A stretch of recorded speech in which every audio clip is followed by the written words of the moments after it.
What are we doing? What are we doing on the Riverwalk? Look, Lim. Look where we are. Ah! Hello. My name is Annie Bond, and I, like many of you, am an unfortunate but proud member of the Young People with Cancer Club. Whee! Unfortunately, I am not as I appear here to be magically floating along the San Antonio Riverwalk, but am instead in Los Angeles, California, where I currently live and work doing comedy and acting and having fun. I'm sure you've heard a lot of big science words this weekend, so I'm not going to overwhelm you with that, but I will give you a quick review of my own personal history.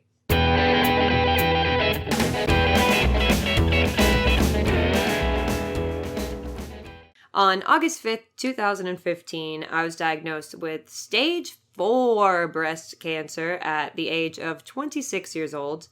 I had cancer in my left boob, my lymph nodes, with mets to just my liver. Is ER/PR positive, HER2 negative, which is a very treatable form of the disease. Is also, for some reason, slow growing, even though in most young people, cancer is very fast growing, which is so rude. I don't have any known family history of breast cancer. I didn't have any BRCA markers. So it was a very big shock that the weird lump in my boob turned out to be a very serious type of breast cancer. I then spent the next few months getting every scan under the sun, getting lots of needles poked into me and scary doctor's appointments. I ended up getting a resection of the cancer in my liver. I had a lumpectomy and removal of about 13 lymph nodes. I had 8 weeks of radiation. I got my eggs frozen and then had my ovaries removed.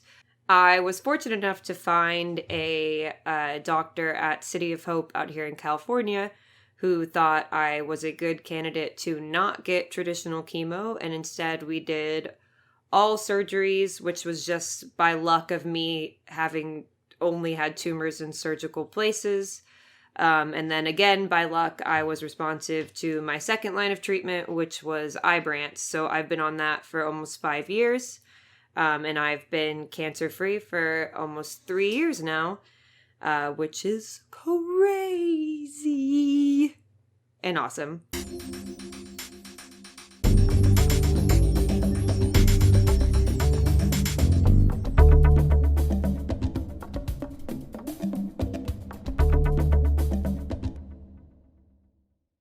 Fun fact, my oncologist at City of Hope, his name is Dr. Wiseman. Not spelled how you think, but just as effective. And he kind of looks like Bernie Sanders, and he's so kind and wonderful. And it's because of doctors like him who are willing to try new things that we have things like these conferences where we can all learn a lot more about these progressive technologies that will hopefully make quality of life better. Again, it's all just the luck of the draw, and I am very thankful that I have been lucky so far. Some might call me the John Travolta of cancer because I'm a phenomenon, which the young people might not get, but it was a movie he made. Or you could call me Miss Battlefield Earth because I have a lot of fun new scars.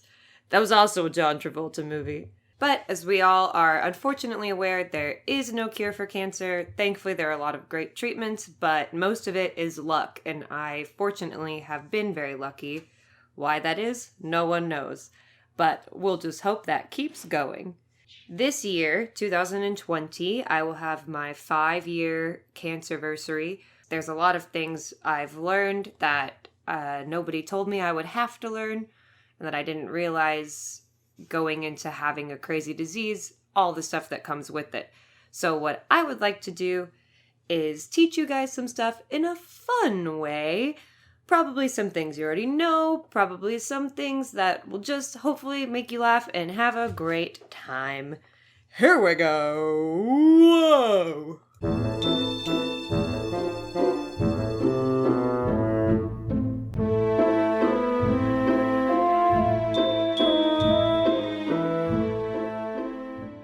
one thing that I feel like a lot of people don't talk about that a nurse told me very early on was that you have to get opinions, second opinions, third opinions. Because there isn't one way to fight cancer, every doctor is going to give you a different answer. So my types, even though it was stage 4, it had taken me about 9 months-ish, the same time it takes to have a baby. The first oncologist I went to in a post-diagnosis, everyone sounded like Charlie Brown teacher voice, the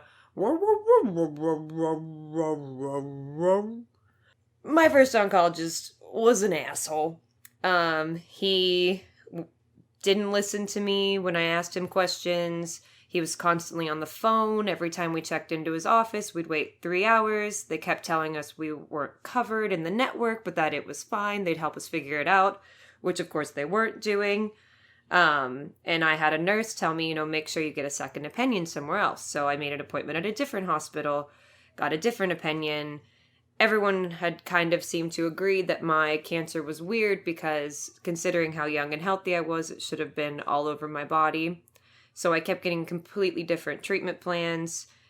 And then I ended up going to a third hospital, and that's the oncologist I've been with for 5 years. And that was the one that really stopped and made me feel welcome immediately. They were helping me get into the network and making sure I was covered. They were signing me up for government programs that would help me get coverage for longer periods of time because cancer is hella expensive. Money, money, money, money, money, money, money gone.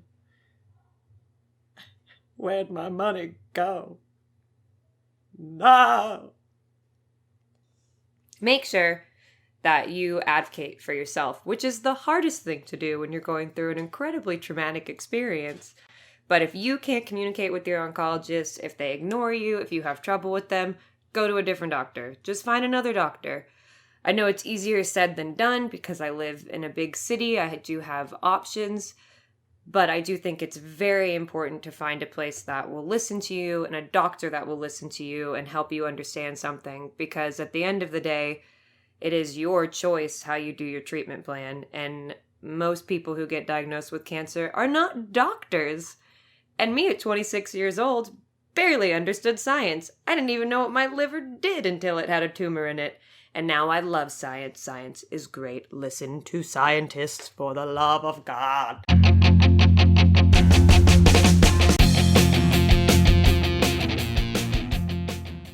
People are very ignorant, and they will ask you awful weird questions. I think most of the root of it is people are trying to figure out why you got cancer and how they could not get cancer, when in reality, anyone can get cancer. Haha. So for this part, I'm going to have my boyfriend ask me a few stupid, awful questions that people really asked me early on. Hey, how's it going? Oh my god, I'm so sorry to hear about what happened to you. Do you eat a lot of dairy? Yeah, I guess, maybe. Here's a fun fact. Eating dairy doesn't cause cancer. The woman who asked me that made me feel really uncomfortable and terrible about myself, and I guilted myself for at least a month about whether or not me eating too much dairy caused me to have cancer, when instead she could have just not asked me a stupid question. Here's another fun question I was really asked. Oh, hey, how's it going? I'm so sorry to hear about what happened to you. How much red meat do you eat? Here's another fun fact. Eating red meat probably doesn't cause cancer. There's a lot we don't know. I actually was a vegetarian for almost 10 years before I got diagnosed. I also know vegan marathon runners who got breast cancer with no family history. Hey, how's it going? Are you holding a lot of resentment? Resentment? Who do you need to forgive? I guess... I don't know. What does that have to do with me having cancer? Do you have God in your life? Oh, no. Those are some other fun questions I was genuinely asked. A woman told me that most of the people she knows who have cancer need to forgive someone in their life. Here's another fun fact. No one knows what causes cancer. If we did, we could cure it. And that sentence you can just say over and over again to your ignorant friends. Hey, ignorant friends. How are you today? No one knows what causes cancer, or else they would know how to cure it. Okay. I feel better already.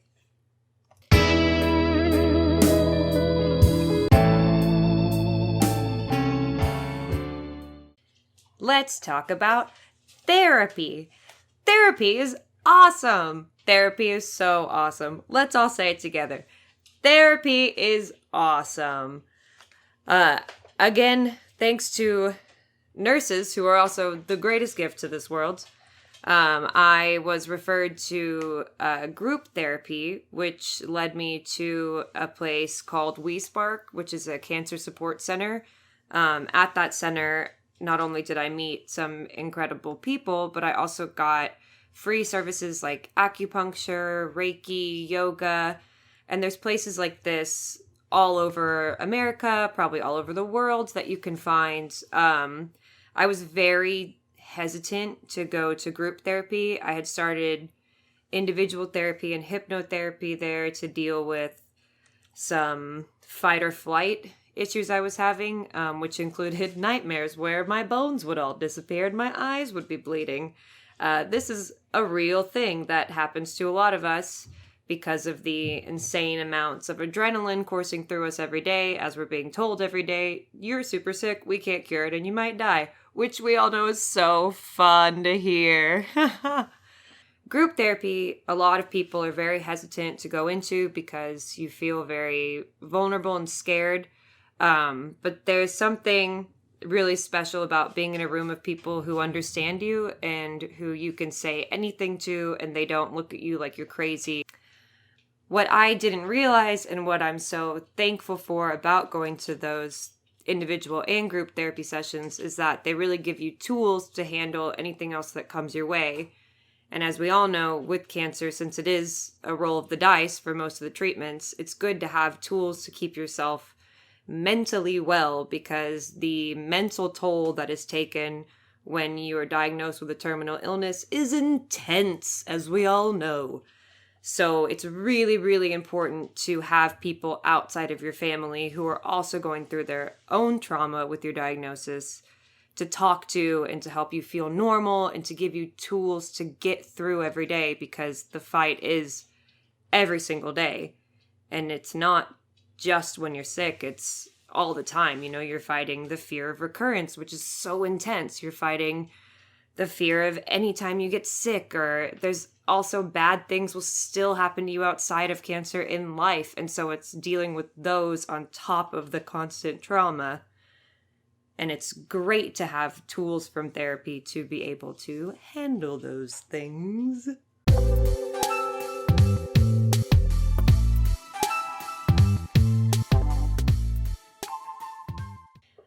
Another thing I would like to talk about is PTSD, post-traumatic stress disorder. PTSD is something I did not realize cancer patients got. I'd heard about it. I assumed it was something that only if you went through something traumatic in the hospital that you got. For me, I had a cat that I loved very much named Monkey, and she got liver cancer when she was about 4 years old, which, if you do the math, is kind of 26-ish in age. So for me, hearing her get diagnosed and having to help her fight and ultimately losing her to the disease triggered a whole new fun thing in me called PTSD. For me, PTSD came about 3 years after my initial diagnosis, almost 4 years, and I didn't realize that you could still be dealing with new mental issues that far down, and getting it and dealing with it and being really open about it with my doctors has really helped me to realize that the constant battle continues forever, and that it's important to stay mentally healthy and have people that you can talk to when things come up, because if you hold it all in, it will manifest itself in another way, like a crazy dream where all your bones disappear and your eyes are bleeding.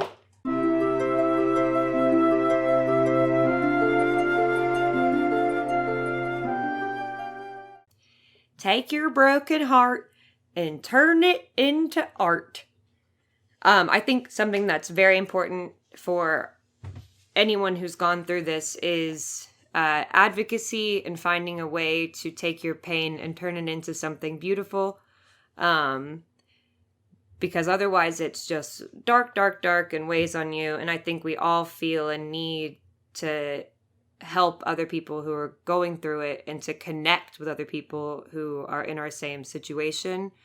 For me, I found that doing comedy and doing improv is something that takes me out of my head, which it's hard for me to get out of my head sometimes.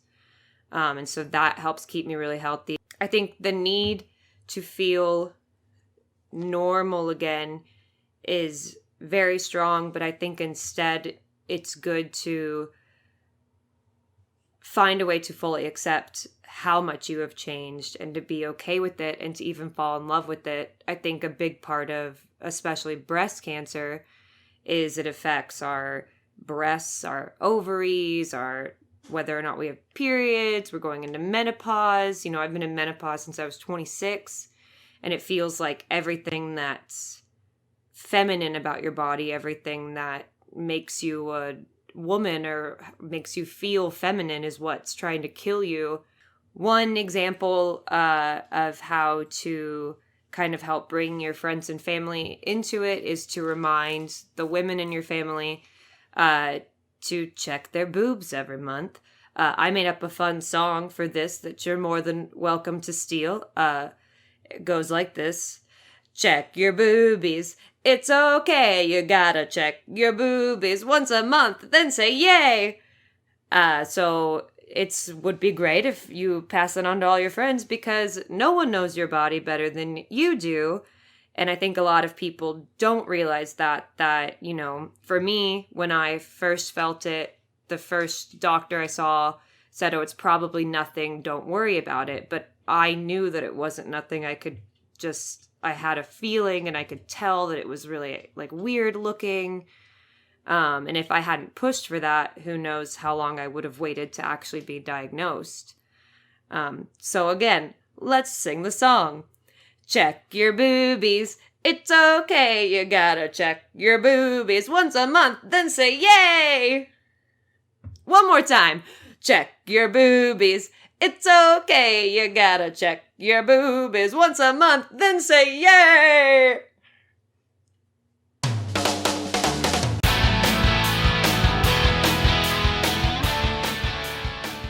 And one thing I'm also super passionate about is adopting an animal, because animals are the greatest gift to this world. This is my dog, Lemon. She's the sweetest thing I've ever met. I love her so much. I love you so much. I love you so much. You make my life so much better. This isn't scientifically proven, but I'm pretty sure dogs cure cancer. It's a fact.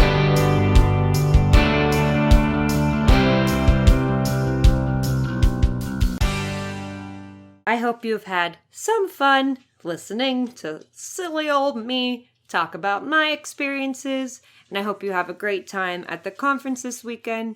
I am always here if anyone has any questions or you want to be friends. You can find me on social media. Usually Instagram is best. It's at the Annie Bond. I'm a big believer in finding joy in everything. Even when stuff is sad and awful, you can always find a reason to laugh and a reason to be happy. And if you can't, then message me and I'll help you find one. Bye-bye.